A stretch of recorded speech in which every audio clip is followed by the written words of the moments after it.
আমি যখন কেজি বা ক্লাস 1-এ পড়ি তখন আমার ক্লাসের একটা স্বাস্থ্যবান পোলা আমারে খুব জ্বালাইতো।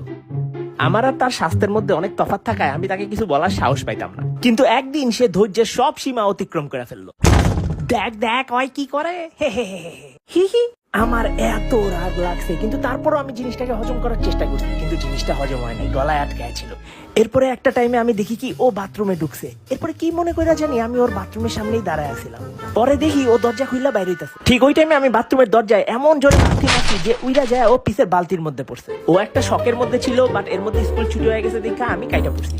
বাট এটুক তো আমি শিওর ছিলাম যে পরদিন ও আমার সাথে একটা 1v1 ফাইট করার ট্রাই করবে, কিন্তু পোলা তো আমার চাইতে অনেক স্ট্রং। এখন আমি কি করি? ওই টাইমে আমি আমার মামার বই খাতার মধ্যে ঘাটাঘাটি করে একটা বই খুঁজে পাইলাম। আর এই বইটা দেখার সাথে সাথে আমার মনে আশার আলো জেগে উঠলো। আমার মনে হলো আমি একটি পাওয়ারের উৎস খুঁজে পেলাম। আমার মনে হলো ভিডিও গেমের মতো আর কিছুক্ষণের মধ্যেই আমি লেভেল আপ হয়ে যাব। এই বইটি তো আমি খুঁজছিলাম, কারণ বইটির নাম হলো কারাতে শিখুন।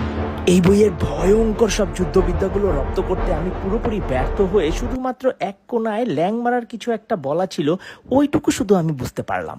কি করব বলুন, ল্যাং মারাটাই আসলে আমাদের রক্তের মধ্যে ভালোভাবে মিশে আছে, তো তাই ওটাই আমি ভালোভাবে বুঝতে পারলাম। পরদিন স্কুলে যেয়ে দেখি সে চুপচাপ ক্লাসে বসে আছে, এবং তা দেখে আমিও চুপচাপ ভাবে ক্লাসগুলো সব শেষ করলাম। ভাবলাম সে হয়তো ব্যাপারটা ইজিলি মেনে নিয়েছে, কিন্তু না রে ভাই, ক্লাস শেষেই দেখি সে ক্লাসের পাশে দাঁড়ায় আছে। সে আসলে একটু নীরবে নিভৃতে আরাম করে আমারে পিটাইতে যেতেছে। তো তার কাছে যাইতেই সে দুই হাত দিয়ে আমার দুই কাঁধ ধরে একদম ধাক্কা দেওয়া শুরু করলো। আমি প্রথম থেকে তেমন একটা শক্তি প্রয়োগ না করে আমি যেটা করলাম, হঠাৎ করে সব শক্তি মিলায় হ্যাচকা একটা ধাক্কা দিলাম। আর এটা করার আগে আমি আমার একটা পায়ের পাতা তার পায়ের পিছনে রেখে দিছি। সো ধাক্কা খায় যখনই সে একটু পিছাইছে আর আমার পায়ে আটকায় যায়, সে একটা ল্যাং খায়। আনফরচুনেটলি তার পিছনে একটা রাস্তা কাটা গর্ত ছিল, তো সে সোজা যায় পরে ওই গর্তের মধ্যে। এরপর সে গর্ত থেকে আমার দিকে এক দৃষ্টিতে তাকিয়ে রইলো, তার চোখ ভর্তি পানি।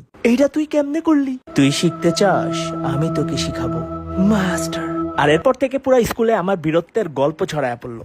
বাইরে ভাই শুনছস, নেবিল সোহাগরে মাইরা মাটি ভাঙ্গা ভিতরে ঢুকাই দিছে। রাস্তায় যায় দেখ এখনো গর্ত হয়ে আছে। আরে ভাই এটা তো কিছুই না, আমি একবার ওরে একটা রেস্টুরেন্টে একা 3 জনের মারতে দেখছি, তাও খালি একটা পেন্সিল দিয়া, একটা হুদা পেন্সিল।